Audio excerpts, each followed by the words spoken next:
الحمدللہ، منافقوں کے جسم نیکیوں میں مشغول لیکن دل نیکیوں سے غافل ہوتے ہیں۔ دل کی ہر گلی میں بدکاریوں کی جلوہ فرمائی ہوتی ہے۔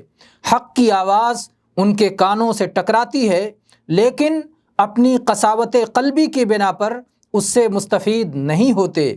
لغو اور فضول، باطل اور ناروا مجلسوں میں حاضری کے وقت ان کے دل کی آنکھیں پوری طرح کھلی ہوئی اور ان کے کان لگے ہوئے، بلکہ وہ سراپا اور ہماتن گوش ہوتے ہیں۔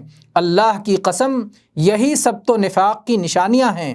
موت کی آمد سے پہلے خبردار ہو جاؤ، توبہ کر کے اللہ کو راضی کر لو اور اپنی آخرت کی خوشحالی کا انتظام کر لو۔